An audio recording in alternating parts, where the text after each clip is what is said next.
Welcome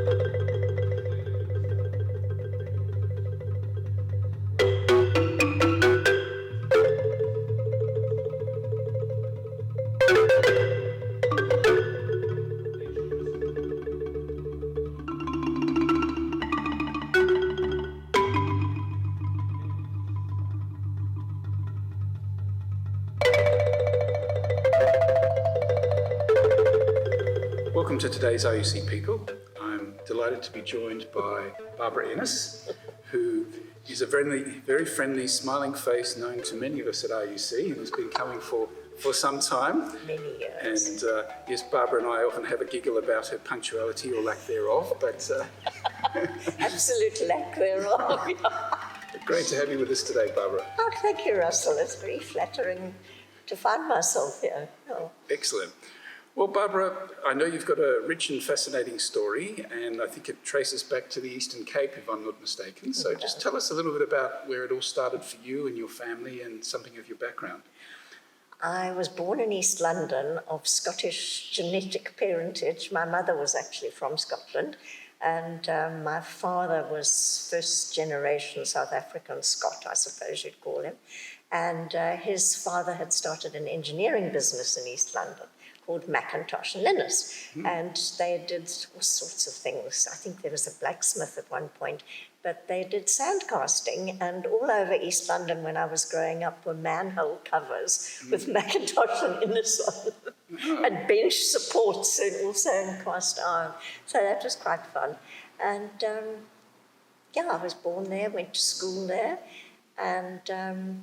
Big family? No, just me. My parents were older parents, and all their friends were older, and their friends' children were older. So it could have been quite a lonely childhood, but it wasn't really. I drew and I suppose I dug in the garden, not that my parents did, but I liked to see things grow.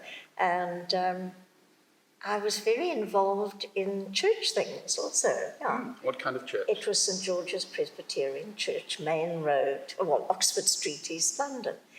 And my mother was very involved. My father, having his own business, was very busy all the time. And there was a wonderful minister, and he was a bit remote.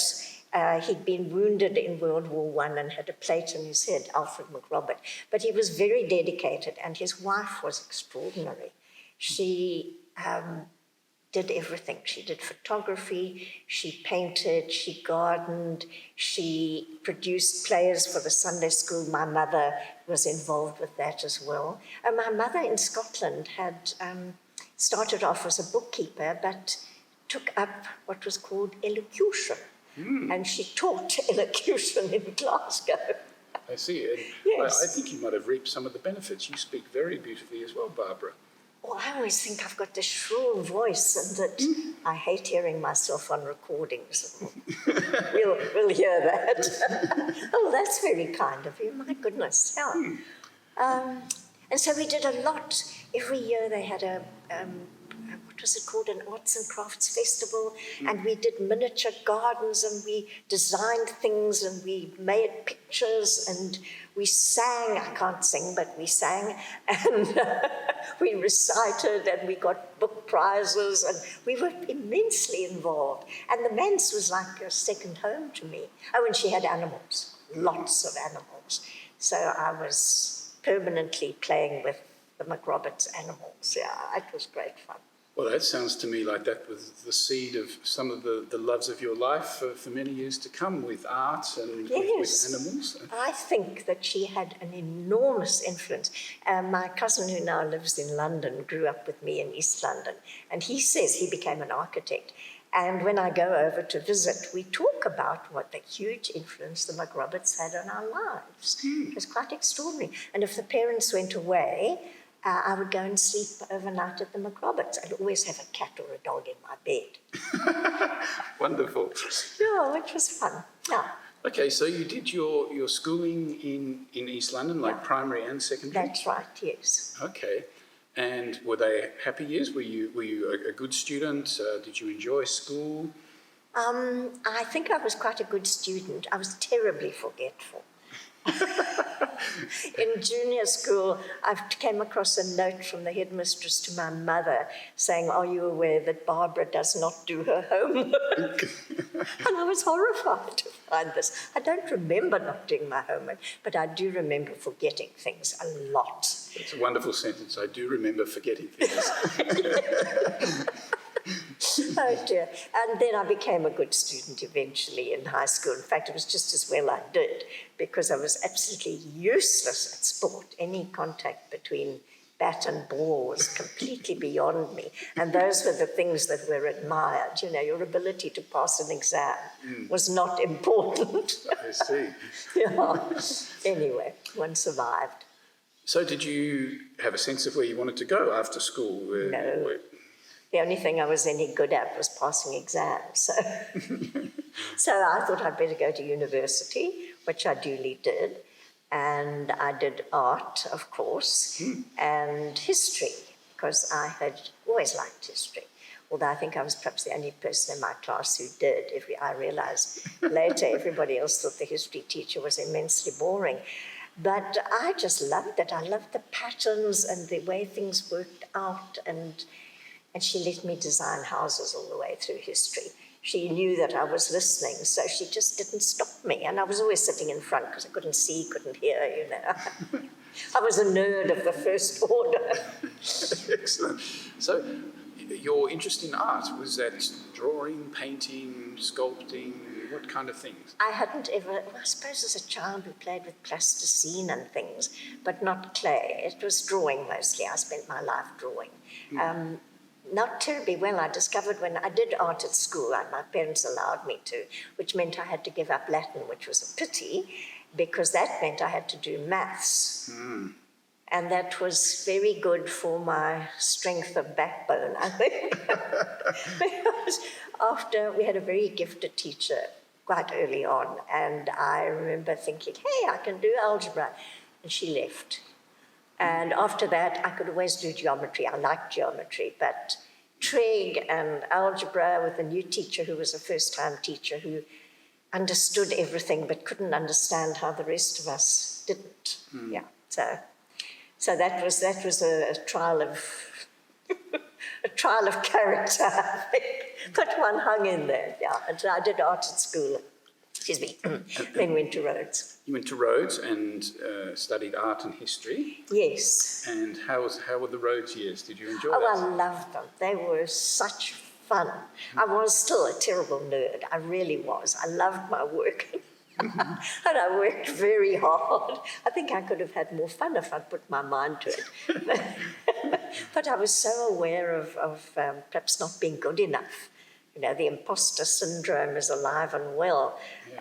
And especially the first history tutorial, we sort of stumbled into this room, and old James Crompton looked up from his desk and said, "When did Muhammad die?" And I thought, oh, I'm supposed to know that. So what am I doing here? And that stays with you, you know, that sense of not being quite good enough. So you work extra hard. I did work extra hard. And we weren't very welcome in the art school, I realise in retrospect, because we weren't giving our whole lives to art. We were doing history as well, ordinary history as well as art history. And so we sort of skulked in the corner of the life drawing where we could hardly see what was going on. And we weren't allowed to do the sort of things we wanted to do. I had to do design, decorative panels. And the woman who was teaching decorative panels would come and wipe a sponge over the whole thing and say, "Your tones are all wrong." But you wouldn't tell you why. So I hung in there because I loved history of art. And so in the end, I got a first for history, but only a second for art. But anyway, and then I ended up teaching art, which was a bit of a surprise. Yes, rather than history. Yes, well, art comes with pictures, which helps a lot. Yeah. So you graduated from Rhodes, and then what happened after that? Well, I did the teaching diploma. Okay. And then my father died very suddenly at the beginning of my degree year. And my mother sort of stayed in the house in East London. And I stayed at Rhodes, and then afterwards I was looking at jobs, and there was one at my old school, and I applied. Didn't particularly feel I should go back to my old school, and I applied and I got it, because they knew I was a hard-working nerd. I would be safe. And so as an art teacher? As an art teacher, although I did teach a bit of history as well. Yeah. Right. And art to secondary students? Yes, yes. Right. And how was that? Did you enjoy working with children, having to be in the classroom? I did. I was terrified to begin with. The reason I became a teacher, I think, was that I realised I was terrified and you can't run away from everything. So I did it. And I can remember that first night of the first day in school, getting ready, thinking, I've got to teach kids who are only 4 years older than I am for matric. What am I doing here? Imposter reigns. Yeah, anyway, I got into it. And there was a lovely moment at the beginning of my second year. I walked into the art room. It was an old building, and it had shutters. And it was upstairs, the art room, with these lovely shutters were closed, and I had a vase of old yellow ochre roses on the window ledge, and the sun was coming through the bars. It was like a Matisse painting. And I thought, I'm actually enjoying myself, which was quite a surprise because it had been very, very stressful. Yes, yeah. Nice. And I went on enjoying myself. So did you keep teaching for a long time? Yes, until quite recently, relatively. So that's basically been your career? That's been my career, yes. Right. Yeah. And so that was in East London for a period. Yes. And then I gather, obviously you've been in Cape Town now. How did you find your way from East London to Cape Town? I'd always, I think as a child we came here on holiday, occasionally, quite often perhaps, and I kind of knew how Cape Town worked. I wouldn't say worked, but I knew the road went round the mountain, I'd be able to find my way. And it had always interested me. And I just thought, okay, you can't sit here forever, so pack up and go. Right. So I did. Oh, and I got the job at Sanssouci also. Only applied for one job and got that. Wonderful. So how long ago was that? For how many years? It was the early 70s. Right, Yeah. so you've been in Cape Town. Been in Cape Town a long time, yes. Like 50 years now. That's a shock. No, that's that is a big shock.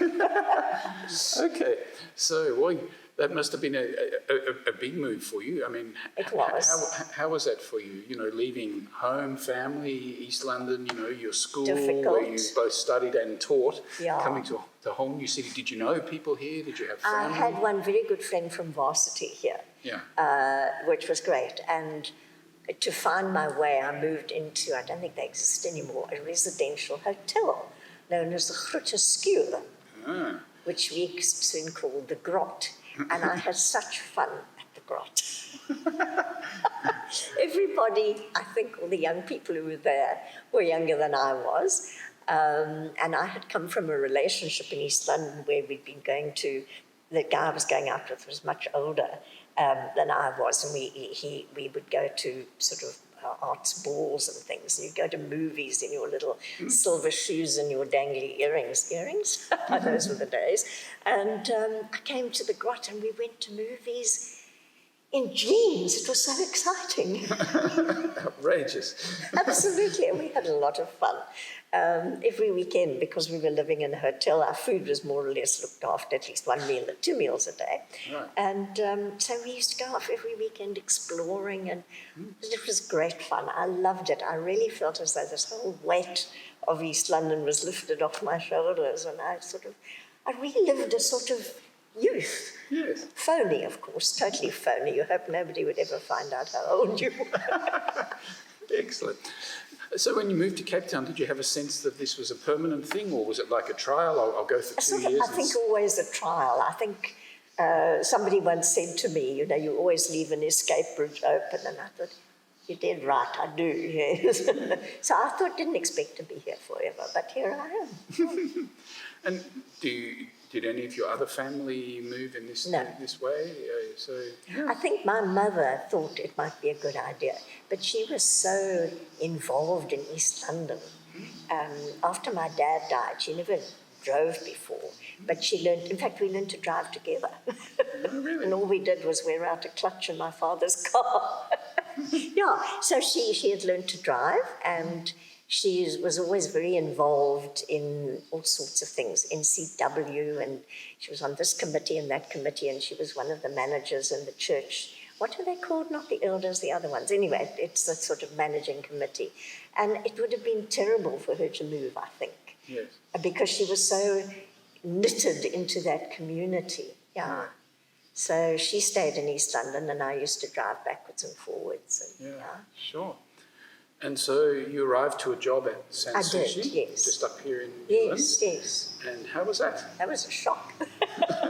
I'd come from Clarendon in East London, which was a very old and organised school, and I think the girls probably still walked in single file. Sanssouci was a revelation. I often thought if I got mowed down in the passage, somebody might look back and say, "Oh, shame, poor Miss Innes, what happened?" So that was quite a struggle to begin with. But the girls were very diverse and very interesting. Yes. And a lot of them were far too individual to have been at Rustenburg. They did their own thing, and we were all going to political meetings, sort of resistance meetings and things, and getting tear gassed and goodness knows what. And then the next day you'd be walking down the passage, there'd be somebody you'd been at a political meeting with the night before. We'd sort of say, Yeah. yeah. Well, that must have been fascinating, Barbara. I mean, obviously living through that massive change in South Africa. Yes. And you said it had spin-offs at school, people going to political meetings. Were you Yes. involved yourself? And Yes. how was that whole period for you? Well, up to a point, I was never quite sure how far I could have a prog sticker on the back of my car in the school grounds, But when it was election time, you would go to pick up people to take them to the polling booths, and you'd be at meetings all the time. It was the time when Van Zyl Slabbert was standing in Rondebosch, and we were all so involved, and he got in. Yes. And I can remember being there at 2:00 in the morning, and we all burst into tears and hugged and kissed people we'd never seen in our lives before. We were so excited.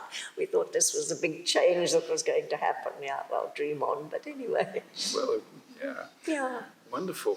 And like Sanssouci being in a very white middle class Yes, area. but with all these interesting kids. Yeah. Who were maybe not as conservative as their parents No, not at all. and wanting to be part of Yes. change. Yes, yeah. Okay, No, that must have been very exciting. It was exciting. Yeah. And, sorry. So, go and on. you were again teaching No, art there? sorry. And you were again teaching art at And a Sanssouci? bit of history as well. The junior history, which was rather nice because I was left to my own devices, more or less. I mean, you had the syllabus and everything, but you could expand a bit and look at the other point of view other than the point of view being promoted by the textbook. So it was nice just teaching at a low level. And the nicest compliment I think I ever got from somebody, and I can't think whether it was history of art or what, was, "I'm so pleased you taught me to think for myself." And I thought, that's the best thing you can hear. Exactly. Isn't that nice? Yeah. Exactly That's what so education is about, isn't it? Exactly. Yeah. Wonderful. Yeah. So for how many years did you stay at Sanssouci? Until I resigned. Well, I got ME. Right. And Okay. yeah. So tell us about that. That's Oh, well, I didn't know what it was. I had this dreadful headaches and a sense of being permanently exhausted. And once I can remember trying to go to Russia, and I got this dreadful headache driving back from whatever I was trying to do. I thought I've got to go to a doctor. And that started a whole regime of tests and things. And finally, I can't think, months, maybe years after, he said, "Barbara, I'm really sorry, but we've exhausted everything else. It's got to be ME." And I thought, thank goodness, now at least it has a name. yes. And then we started trying to do something about it, which took forever. Yeah. So how long ago was this? That was a long time ago. Oh gosh, how many years? I couldn't tell you exactly. At least 10, yeah. Right. Okay. And I had it for 9 years, which was Wow. awful. Low grade. And how debilitating was that? Could you work? Could you function? I mean, At its worst, no. I was off school for 6 months. right. The last term of the year, the Christmas holidays and the first term of the next year. And I do remember one particular moment. I live in a double-story townhouse, standing at the bottom of the stairs and thinking, I can't do this, just plain climb the stairs. And then another time, I was driving down a road that I probably drove down every day of my working life, and I suddenly had no idea where I was. Just wiped clean. I drove into the curb and sat there for a little while, and then it just all came back. Sure. Yeah, that was scary stuff.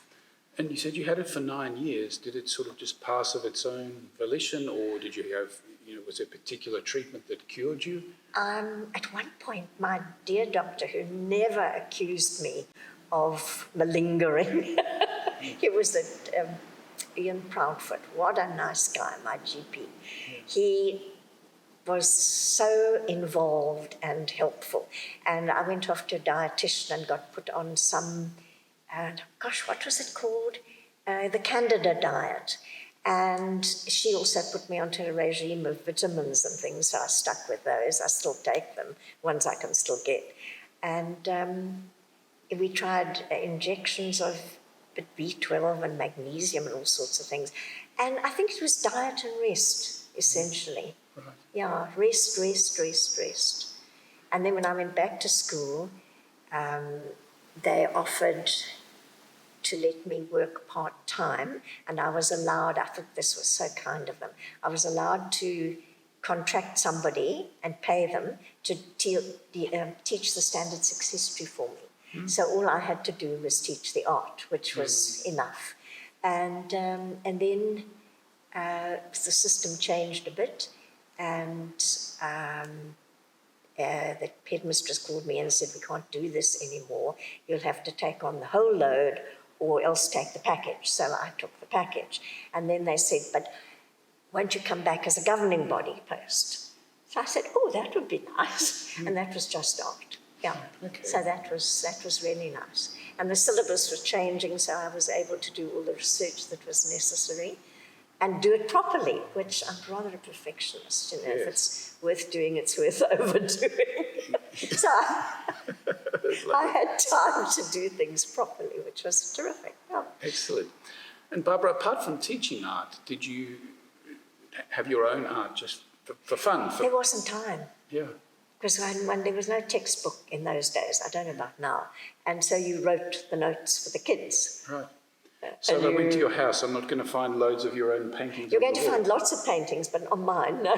But my pottery, I call it pottery, my playing with clay kind of covers the surfaces. I would love to be a minimalist, but I am not a minimalist, not at all. So tell us more about the clay.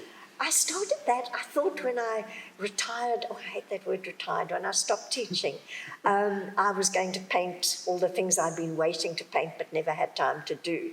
And instead, friends were going off to somebody who is a potter, she calls herself a sculptor. She was starting classes, and I thought, art people are supposed to know how to do everything, this is going to be very embarrassing. And it was the greatest fun. I just loved it. She was charming and delightful and helpful, such a good teacher. And we developed our own things. And I just loved it, not working on wheel, just, I suppose it's sculpture, yeah. Yes, okay. In porcelain. Porcelain sounds so terribly clever. Wonderful. But it's playing, really. It's just such fun, yeah. Yes. Creating things is good for the soul. Yes. Well, it sounds like you've had a lifetime of doing that, so that's wonderful. And you mentioned you were born into a Presbyterian family. Here you are at Rondebosch United Church, part Presbyterian. Can you tell us how you linked up with this church? Doug Bax.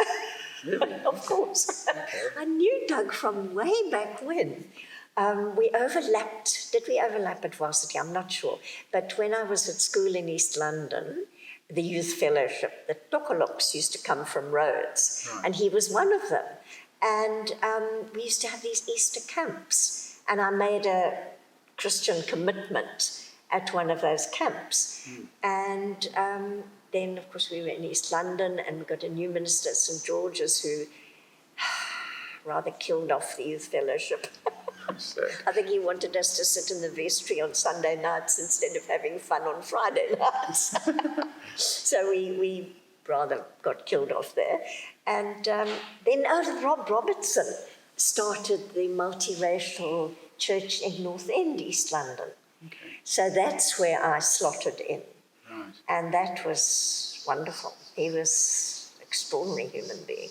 Certainly, and had obviously attended this church for many years. Yes, So was he part yes. of what got you linked with Doug and RUC? Oh, no, well, I was already knew about Doug, but no, it was somebody from East London said, a friend of mine, still a friend of mine, we've been friends since Standard 7, she phoned me and said, did you know that Doug Bax is the priest or minister at a church in Rondebosch? I said, really? Because I'd been kind of church hopping all over. So I arrived here and Doug recognised me. We had a great reunion and I became a member of Rondebosch United. You've been here ever since, I guess. I've been here ever since, yes. Yeah. And so, I mean, has faith been an important part of Very, your life? yes, but not conventional, I suppose, yeah. Well, explain what you mean by that. I love it when Robert says it's okay to have doubts because, boy, if you stop to think about it, you think, and people say to you, but how can you believe all that rubbish? And I think, well, you know, do I? I suppose I do. But I'm ready not to understand it all because what lies underneath is much more important. Yes. Yeah. No, well, certainly this church has got a lot of people who exactly. would fit into that category. Yeah, yeah. And, so it's been great having you. I know you've been part of Johann's group for a few years Yes. as well, and tell us about that. That was really interesting. And this is what I like also very much, I appreciate hugely about the church and Robert and everything, is it's church or religion, I don't like that word either, faith perhaps is better, in action in the real world, not stuck back in pre-industrial times, but operational here and now. And how do you make it work? And Robert really does yank you, that's a bad word, introduce you to different ways of thinking about things. Like, I never forget, I can't remember the sermon, but I remember that Robert did the sermon on the talking donkey. Yes. And I remember thinking to myself, now what is he going to make of that? And that's the case with everything. It's and remarkable, and it enthuses you with, get out there and live this thing that you're not quite sure you believe in, but you hang on to anyway. Doug once said something, you can let go of God, but God doesn't let go of you. And I think that's my situation big time. I've been very lucky in my life, feather-bedded through all sorts of ghastly things, and yeah. Yes. Well, tell us about that. I mean, what have been some of the more challenging things you've had to deal with in your life? Well, my mother managed to die in Scotland on holiday. Okay. And I got this Suddenly. phone call, very suddenly, yeah. Yes. It was, she'd always sort of said, I'd like to die in Scotland. You never want to hear your mother say she's going to die or that she'd like to die in Scotland. And, sorry about this nose, it's really itchy. And I got this phone call on a Sunday morning. We'd been there together. She used to go over to visit her family quite often. And this one time she didn't fly. She always went by boat, so this was a while ago. And she couldn't get a cabin to herself unless she paid double. So she said to me, why don't you come with me? And I looked at the dates and they fitted into the school holidays. So I said, okay, let's do that. We had fun. She did her thing on the boat, I did my thing. We collapsed with laughter in the cabin afterwards.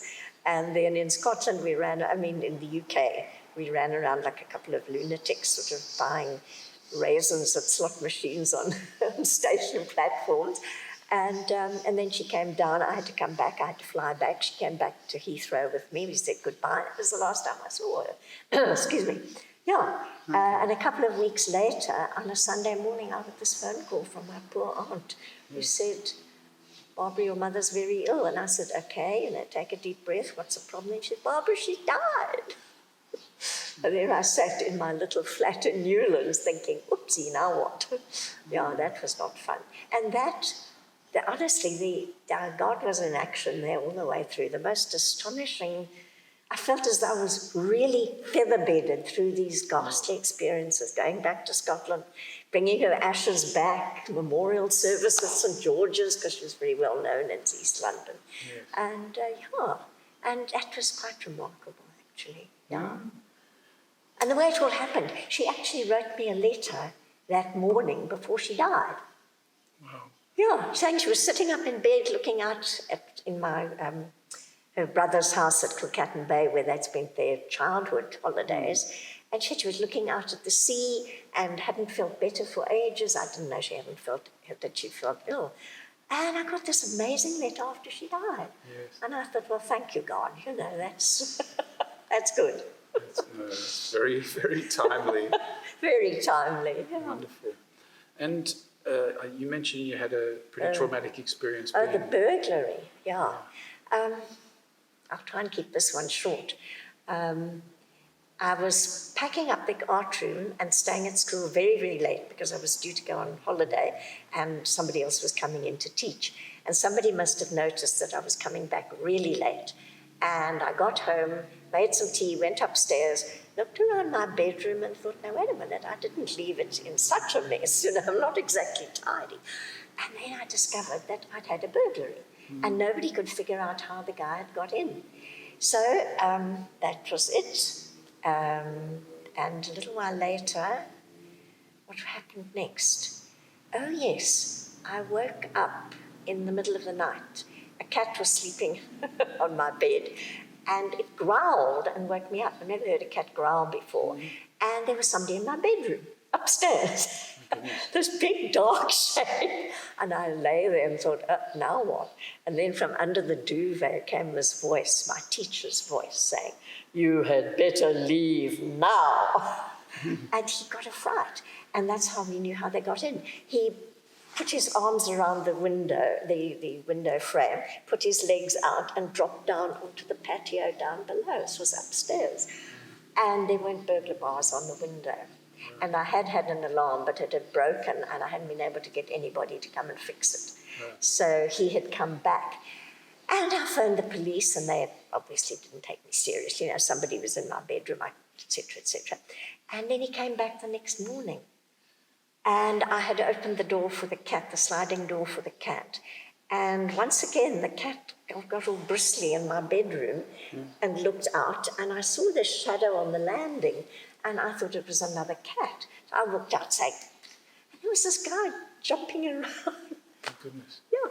Anyway, he tied me up with my own clothes in the spare room and put a gun to my head and asked where my gun was. And I'm very much anti, Rob Robertson and anti-violence and no guns. I had a thing on and I pretended I couldn't talk. He'd put a gag on me. And so he yanked at the gag, which was very lucky because I think otherwise I might have suffocated. But anyway, that's another story.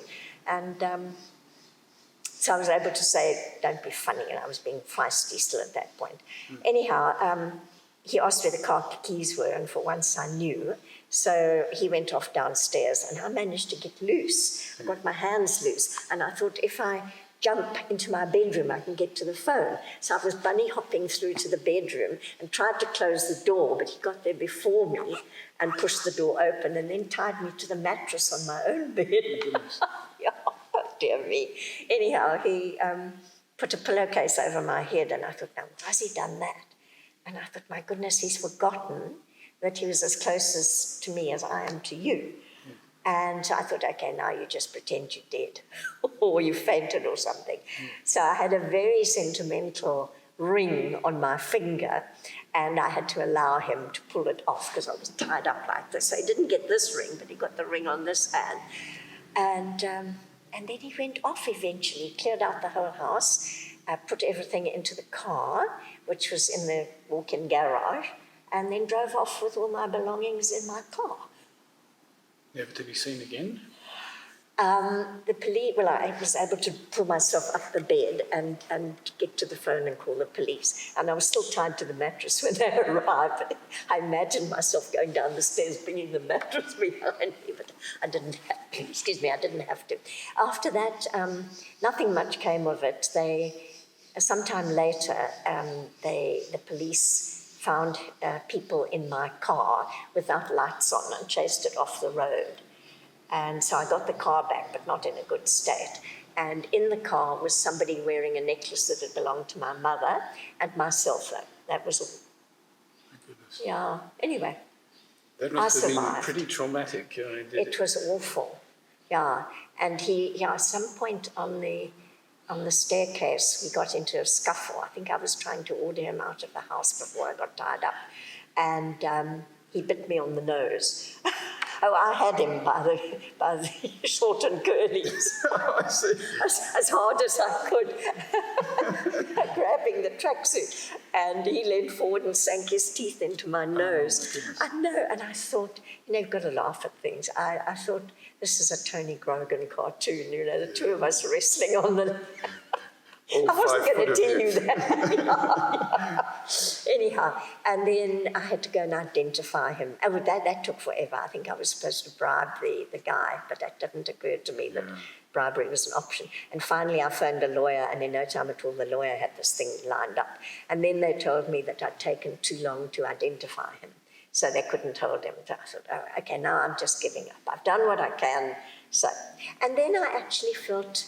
There were endless court things, and they would bring him up in shackles, and he would get thinner and more yellow every time, and he would quite kind of cocky and beaming, and the woman next to me was his auntie and told me that he was such a good boy. And for a while I was just so terrified, and afterwards I started feeling so sorry for him. I thought that's the saddest thing, that he was terrified. I really thought he was going to shoot me by accident, because he was really scared. And I thought his fingers are going to slip, because he kept putting the gun to my head. And I thought his fingers are going to slip on that trigger, and I'm going to be a paraplegic, if not worse. And anyway, I did survive. But I do remember lying there, and I couldn't think of any prayer to pray except the Lord's Prayer.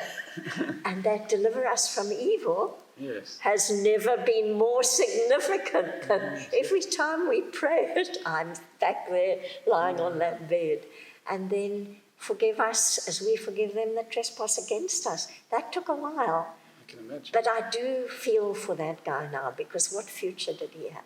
Yes, my goodness. I mean, were you traumatised for a long time after? Did you have to have counselling and trying to... A friend of mine told a friend of hers, who I also knew, who's a clinical psychologist, and he knocked himself out to get hold of somebody that he had practiced with, who specialised in post-traumatic stress counselling. And by that stage, the bruises had gone, and, I thought, well, I'm alive, I'm okay. But I felt obliged to go and see her, because he'd gone to such trouble to get hold of her. And it was the best thing I could have done. Yeah. Wow. I can't remember a thing we talked about. Yes. But it obviously helped. Yeah. And for a while, I didn't have proper flashbacks, but I didn't feel safe in my house. I felt safer outside. Yes. Yeah. But I got burglar bars put up. Yes.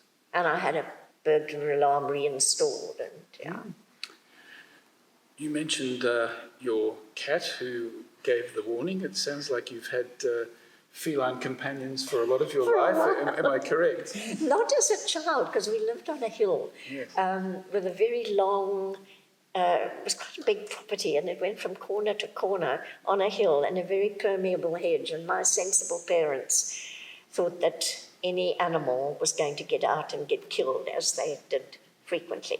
So I was very friendly with all my friends, cats, dogs and things, but I did have budgies. Okay. And then I came across that I call it William Blake, a robin redbreast in a cage puts all heaven in a rage. And I felt so guilty about having budgie. But then we got Susie, because we had so many burglaries in East London that the police said, you've got to get a gun or a dog. And I was still living at home with my mom. So living our very separate lives. I wasn't, mommy's baby girl or anything.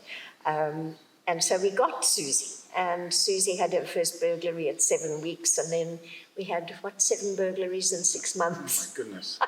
So you were well trained for this. I was well trained. When I came to Cape Town, I felt so safe. Yes. Big mistake.